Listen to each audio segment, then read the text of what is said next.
Hi, it's Ellen, and today we're going to be talking a bit about the free market versus the command economy. Markets, first of all, are where goods and services are exchanged. So let's start off with the free market and what it is. The free market is a type of market which allocates scarce resources based on the price mechanism. And there are several advantages of this. Firstly, it's efficient as only the highest value products are in demand, and this provides an incentive for firms to remain efficient. It also rewards entrepreneurship. And as a result, this means that consumers have the greater choice of products because of these increased levels of innovation. However, the free market also presents some disadvantages. It may perhaps be inequitable. This is because what is fair in the free market may not necessarily be fair in reality. Furthermore, some markets may be missing, as goods which we need in society may not be produced if they cannot generate a profit. Think, for example, street lamps. And finally, monopolies may arise. And this may not be ideal in the market because monopolies, who are price makers and have lots of power, may not pass on the benefit to their consumer. On the other end of the spectrum, you have a command economy. And this is when the government is in charge of resource allocation. North Korea is an example of this. This can correct the inequalities that may exist in the free market, or it could be a possible reduction in unemployment. Furthermore, in a command economy, monopolies could be broken up. However, command economies, in turn, also have their disadvantages.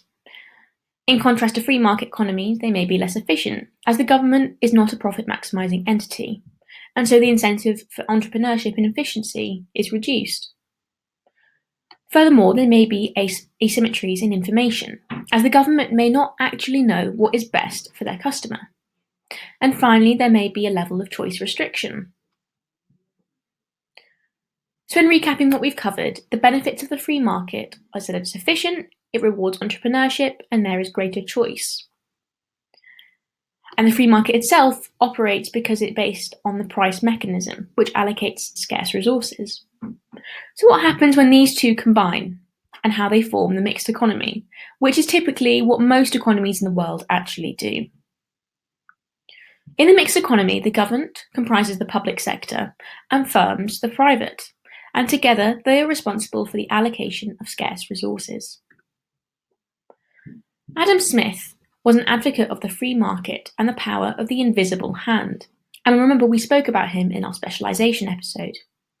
He thought consumers and producers were both driven by self-interest, and he believed that the interaction of profit-maximizing firms and consumers would lead to a mutually beneficial allocation of resources. He also believed that there should be no monopolies and there should be low barriers to entry. So Adam Smith's perspective is that he's leaning more towards the free market. In contrast, Karl Marx leans towards the command economy. Marx argued that the free market creates inequality and a situation where the working class would be exploited. As such, he believed there would be a revolution where the means of production would be seized. Marx's theories, which you must remember are always economic, gave rise to the political ideology of communism, even though communists said little about how command economies would actually work. However, communism started to lose popularity when states began collapsing toward the end of the 20th century. Frederick Hayek has his own perspective on free market economies and command economies. He's ultimately skeptical of the command economy because of asymmetries of information. He believed that any asymmetry of information would stop the government from making good decisions about resource allocation. He believed that firms and consumers know best, and they should use the price mechanism to interact effectively. Therefore, the price mechanism was a means of communication. So, Hayek was skeptical of command economies because of the asymmetries of information and their restrictions. And in reality, despite there being purely free market or command economies in theory, most economies in practice involve a mixture of the price mechanism and government intervention.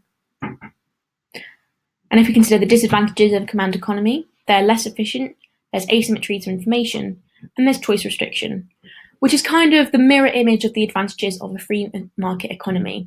which shows their kind of interaction at polar ends of the spectrum. And then finally, if we cover the perspectives of the command economy, it was really positive first by Marx, as he argued that free markets create inequality and a situation where the working class would be exploited. And he said that this would lead to a revolution where the means of production would be seized. Thank you very much for listening to this episode about the different types of economies. Next time, we're going to be talking a bit about rational decision making.